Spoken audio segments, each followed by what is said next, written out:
ہمارے ایک دوست ڈاکٹر ہیں، وہ مہمان ہمارے یہاں آئے امریکہ سے. میں نے انہیں کھانا کھلایا اور مہمان خانے کے کمرے میں انہیں کہا کہ جی اب آپ یہاں پہ آرام کریں، سو جائیں. وہ دیوار کے ساتھ ٹیک لگا کر بیٹھ گئے اور انہوں نے رضائی اپنی ٹانگوں کے اوپر لے لی. حضرت میں سو جاؤں گا، آپ جائیں. میں سمجھا کچھ معمولات کرنے ہوں گے، لہٰذا یہ معمولات کریں، آرام کریں، میں فجر میں آ جاؤں گا، آپ کو لے کے مسجد جاؤں گا. جب میں فجر کے وقت ان کو لینے کے لیے آیا تو میں نے دیکھا کہ وہ اسی طرح دیوار کے ساتھ اوٹ لگائے بیٹھے ہوئے ہیں اور سوئے ہوئے ہیں. پھر میں نے ان سے پوچھا کہ آپ لیٹ کے نہیں سوئے، اسی طرح بیٹھے بیٹھے آپ نے رات گزار دی؟ وہ کہنے لگا حضرت مسئلہ یہ ہے کہ مجھے ایک بیماری ہے. انسان جو کھانا کھاتا ہے نا تو کھانے کی نالی کے اندر ایک ویل ہوتا ہے، وہ کھانے کو اندر تو جانے دیتا ہے، باہر نہیں نکلنے دیتا. اس لیے کھانا کھاتے ہی کوئی بندہ سر کے بل الٹا کھڑا ہو جائے تو کھانا اس کے منہ سے باہر نہیں نکلتا، وہ وال اس کھانے کو روکتا ہے. میرا وہ وال لیک ہو چکا ہے، میں لیٹ کے سوتا ہوں تو معدے کا کھانا منہ سے باہر آتا ہے. تو مجھے ڈاکٹر نے کہا ہے اب آپ بقیہ زندگی بیٹھ کے سویا کریں گے، لیٹ کے نہیں سو سکتے. جب انہوں نے یہ بتایا تب مجھے احساس ہوا یا اللہ، ہم نے تو کبھی سوچا بھی نہیں تھا کہ لیٹ کے سونا بھی اتنی بڑی نعمت ہے. پھر ہم نے اس پر تحقیقات کی تو پتہ چلا کہ بہت سارے جاندار لیٹ کے نہیں سوتے، کھڑے کھڑے سوتے ہیں، یہ بیٹھے بیٹھے سوتے ہیں. یہ لیٹ کے سونا اور سردیوں کے موسم میں رضائی لینا اور ایئر کنڈیشن کمرے میں کمبل لے کے آرام کی نیند سونا، یہ بھی اللہ کی ایک بہت بڑی نعمت ہے ہمارے اوپر.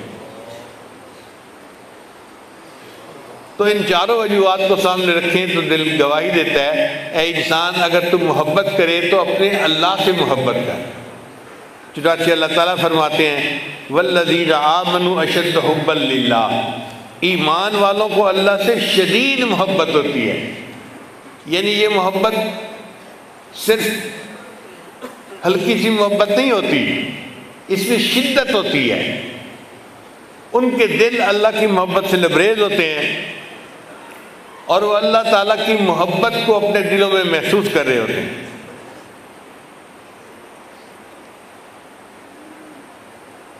نبی علیہ السلام نے اللہ سے یہ نعمت مانگی،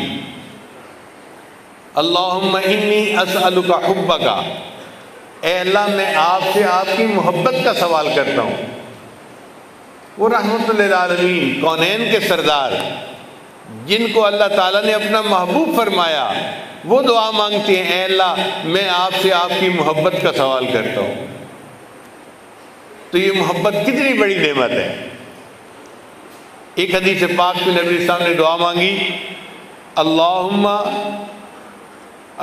اجعل حبک احب الی من نفسی و اہلی، اے اللہ اپنی محبت کو میری اپنی جان کی محبت سے میرے لیے زیادہ کر دے اور میرے اہل خانہ کی محبت سے بھی میں اپنی محبت کو زیادہ کر دے. وَمِنَ الْمَاءِ الْبَارِدِ، اور اے اللہ گرمی کے موسم میں جب پیاسا شدید پیاس محسوس کرتا ہے اور اس کو ٹھنڈے پانی کی تلاش ہوتی ہے تو جو اس کو ٹھنڈے پانی کی محبت ہوتی ہے اس سے بھی زیادہ اپنی محبت کو میرے لیے اچھا بنا دے.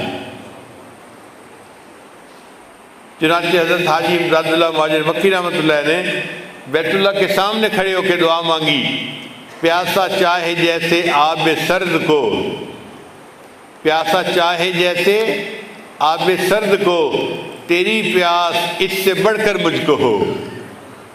اے اللہ جس طرح پیاسے کو ٹھنڈے پانی کی پیاس ہوتی ہے، تیری محبت کی پیاس مجھے اس سے بھی زیادہ ہونی چاہیے.